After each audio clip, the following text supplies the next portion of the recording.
Well, hey everybody, this is Joe, and I'm down near Central Avenue in Albuquerque, where the antique stores are. And let me show you what I just picked up. What do you think that is? Any ideas? Let's go home and find out, shall we? Well, okay, we're back home, and hey, look what we got here. Do you guys know what it is? You gonna guess, or should I show you? Well, I'll show you. Here, let me open it up. The antique store was so dark and secluded that I didn't know. I knew it was a little bit green. I didn't know exactly what color it was. This is a Remington Quiet-Riter, and actually they were asking $55, and I got 10% off. I got it for $50, which in the grand scheme of things might be a little bit pricey to some people, but for a city like Albuquerque, out in the hinterlands, for an antique store, that's actually pretty good. Let me show you around this new specimen and show you my decision-making thinking on getting this. Well, first of all, it came with a new old stock, New Coat brand ribbon with a little spool hub thingy that they come with. Okay, let me release it from its case here. So the case is obviously dirty, but it's in good shape overall. Nothing is really too badly worn, like the edges. Looks like they're in good condition. The stitching is good. There's a little bit of this felt, whatever, cloth stuff is kind of worn, but that's probably to be expected due to the age of it. So first of all, a new typewriter. I don't have room for a new typewriter. I literally, all these storage room in my house that I use for typewriters, that's not in the garage. I don't like to keep them out of the garage if I can avoid it, because of the cold temperatures in the wintertime present a problem with these mechanical devices. But I just today shipped out a typewriter that I sold to somebody, so I had room for a new typewriter in my collection, and so this Remington presented itself, and so that was the main deciding factor. But also, it's about the condition of the typewriter. I don't buy these typewriters unless I know the basic mechanical condition is good. Let me show you the basic process I use to go work through this and to test whether it's functional. So there are some obvious things like, do the keys work? Do the type bars move without any issue? Does the carriage move back and forth fine? Which it does. Does the line advance on the carriage return work? Does the line spacing between 1, 2, and 3, does that work? Which apparently it does. Does the knobs work? Are they broken? No, they're not. The carriage release lever on both sides, do they work? Yes. Do the margins work? Push them in and slide them. Yes, they're a little rough, but they work. The paper guide works.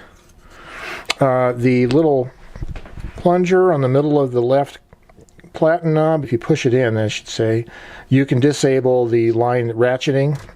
And there's also a control here for releasing the line spacing permanently and slipping the platen knob. That works. There is a lever here for releasing the tension on the paper bail, the paper rollers. That works. The paper bail is good. The platen is fairly good. It's not rock hard. It has a little rubbery feel. The rubber rollers on the paper bail aren't cracked, and they appear to have kind of rubbery feel to them. You can't see it, but underneath, the pressure rollers aren't cracked, and they appear to feel okay. Inside the machine, the segment, all the type bars, the type slugs are evident, and it's pretty dirty, but they all appear to move fine, and they don't hang up. The ribbon spools do turn as you type, and the ribbon reversing switch, it does change direction as you type, which is cool. Tabs, the tab button works. You can set a tab, and it will it'll tab to it. So the tab works, and you can also clear the tabs and set the tabs appropriately. Shift works. Shift lock works. Now there's two problems that I see, potential problems, don't know exactly if they are. So I have the ribbon color selector set to the black position, and of course the ribbon vibrator in that position raises up to that height. And then if you put it to the red position, it raises up higher to what you would expect for the red. But the middle position that I normally believe is the stencil position, where the ribbon vibrator wouldn't move, in this case it moves up an intermediate height. It's not as high as the red setting, but it's higher than the black setting. And so either there's something mechanically wrong with this middle position, or it has an intermediate height, kind of like the Hermes 3000s do. But so that might be a little problem. The only other thing is, appears to be a half space machine. When you press the space bar down, the carriage moves half a space. When you release it, it moves a little bit more, like that. I don't know if the spacing needs to be worked on in the escapement area, or if that's just the way it is. But other than that, everything else looks like it works good. The decal is good. This nameplate is good, I should say. The decal looks good as well. And underneath the machine, it's dirty. It needs to be cleaned, but the feet are basically there. They're hard, but they're not super. They don't really look cracked at all. They actually look kind of resilient, so that's good. A lot of times these feet are in bad shape. So overall, it looked mechanically very sound, which is the main reason why I thought it was worth getting. Well, I made a quick little test typing here, and it looks like it's pretty good quality alignment, upper, lowercase. I like the typeface, and it's just faint. It needs a new ribbon, but it really has a good touch to it. And down here there's a touch control 1, 2, 3 on the right side, and there is a difference in feel between the lightest 1 setting and the heaviest 3 setting, so that is encouraging. It actually looks pretty darn good. Okay, so I'm going to take the body panels off and then blow out the interior of all the dust and grit that I can. So to do that, I'm going to have to take some screws off here and here, and then underneath the machine I have like 6 screws or 4 screws to take off. So there's various ways to organize the screws as you take them off. You could get one of those compartmentalized little storage trays and put the different screws in each compartment and label them. And you know, I already have these little film capsules, so I just put some masking tape on them and I just label each one with where the screws came from. For me, it works pretty good.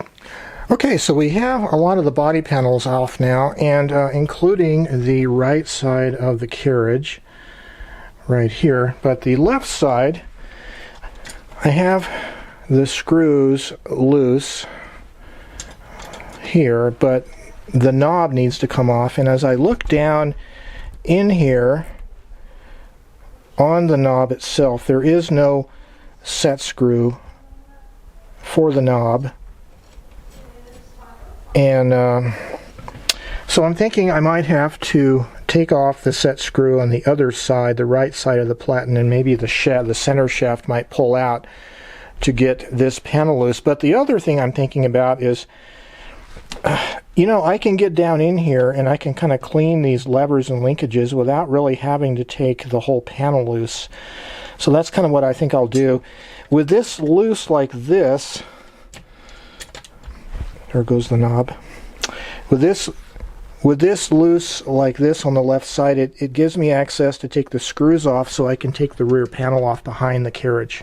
Okay, so I have the rear panel off behind the carriage where the tabs are, and everything is off essentially except this little panel. I think I can clean behind it. And all the panels now are here, and I have all of the film capsules numbered 1 through 9 with a description of where the little screws go to. Okay, so now with almost all the panels off, I don't think I'm going to worry about this. I'm going to be able to take it over to where my air compressor is on the other side of the garage and carefully blow it out without being too violent with it. And I don't want to lose any little parts like springs or whatever, but I'm going to try to get all this dust and grit out of here. Well, so I got all the loose stuff out, and of course I'm using an air compressor, and air pressure is only going to supply so much force. And you don't want to supply too much force, otherwise you might have little parts flying out like springs. So a professional servicer would have a hot solvent oil bath to dunk the whole chassis in. And of course I don't have that, so instead of doing that, I'm going to just clean it bit by bit with Q-tips and mascara brushes and solvent, alcohol, and naphtha oil, and just kind of get it one step at a time. And that's why I have this old towel here. This is my work towel that it can soak up all that junk, and it also protects the bottom of the typewriter, or if I flip it over, it protects the top of it. So I think I'll take the ribbon off probably. I don't want to get ink dissolved by the alcohol and cause a greater mess than it already has. So let's look at how to take off the ribbons on this machine. So this one, you pull off the top of the ribbon spool, and it has these 3 spring-loaded prongs that fit down into this hub, and then the ribbon itself is mounted to this metal ring, and you can see there's a little notch that goes in the hair.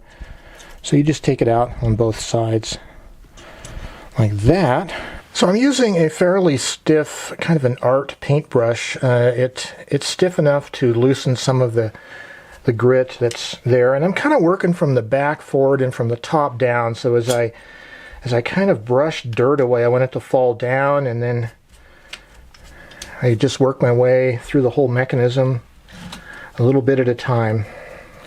Okay, so I'm going to take this stiff brush and some alcohol and start saturating the brush with alcohol, and then start cleaning all the nooks and crannies and trying to get all the grease and oil and grit out of it.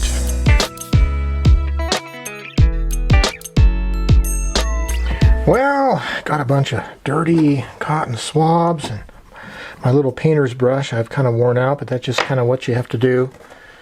Toothbrush, more cotton swabs here, mascara brushes, etc., etc. But now it's looking pretty clean. I think I'm going to start cleaning up the body panels and see if I can put it back together and put a new ribbon on it, at least, and see what happens. So panels like this piece in the back, of course, all the body panels are textured paint. I don't want to destroy the texture, so I'm using some Windex and cloth just to get the dirt out. And then there's this sort of soundproofing material underneath. It's stuck in there with glue. Part of it's flaking off, but it's really not that bad yet. So, you know, I'm not going to call this a total restoration, if you will. I'm just trying to clean it up and degrease it, relubricate it, get it working. I'm not going to replace these for now, maybe at a later date.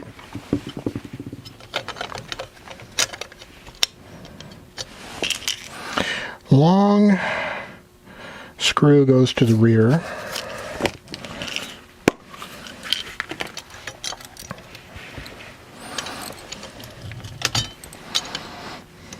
Short one therefore goes to the front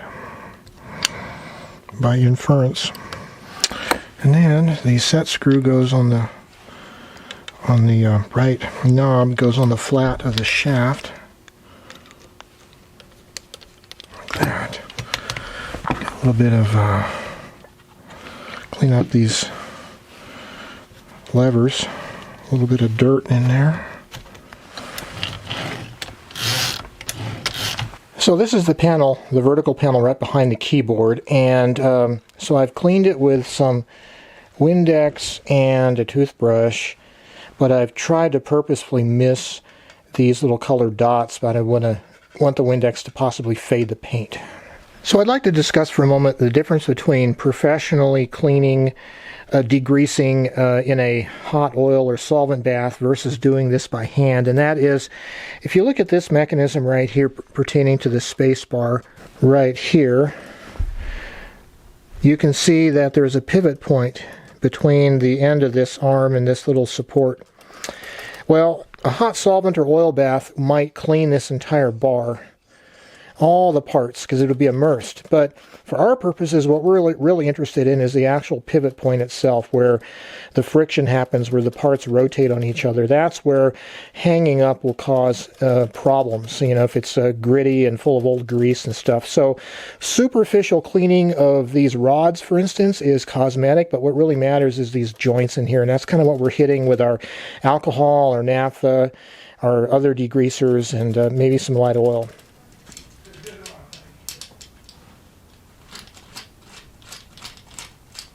Got a little loose. Surprisingly resilient these feet are. So the screw for the foot goes here, and then there's the hole for the little dimple here. So it has to go like that. And I want to leave it a little bit loose so everything will go in properly. Well, that was a fun evolution.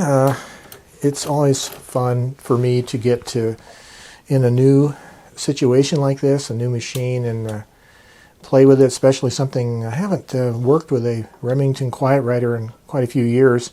I think I only had one previous one, and I gave it to my oldest brother.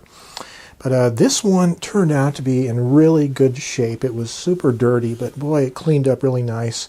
A few people have asked me, would you do this kind of repair stuff for a living? I don't know. You know, the thing I find with a lot of my repairs is sometimes there's these repetitive little nagging problems that happen, and you don't know they're going to happen until you start using the machine, and all of a sudden some little intermittent problem, typically something like an escapement problem, or the tight bars are hanging up in the segment slots, something like that. But it takes a while to work it out, clean and degrease a little bit more. And if I was doing this professionally, I would really need to have one of those cleaning tanks to really do a thorough job, because you don't want to have unhappy customers. You don't want to have callbacks, people bringing the machines back and all that with repetitive problems. You want to fix the problems right the first time. But anyways, I'm going to start using this machine, and if further problems happen, I'm going to just address them, probably related to the segment maybe. We'll see, but I put the new in stock or old in stock ribbon on it, and the imprint is darker, and so I'm going to sit here and play with this machine for a while and see what we get. But anyway, this is just the whole process of acquiring a new machine and working with it to get it back to shape where it's usable and clean, and it's kind of a fun process, and it doesn't take that much real technical skill. It's really all about having little containers and carefully marking where all the screws go, even making notes like if two screws have slightly different lengths, or one head is thicker than the other, make note of where those go, so you always get everything back in the right place. So anyways, this is Joe Van Cleve, and this was fun getting this Remington Quiet-Riter working again. And until next time, you have yourselves a great day.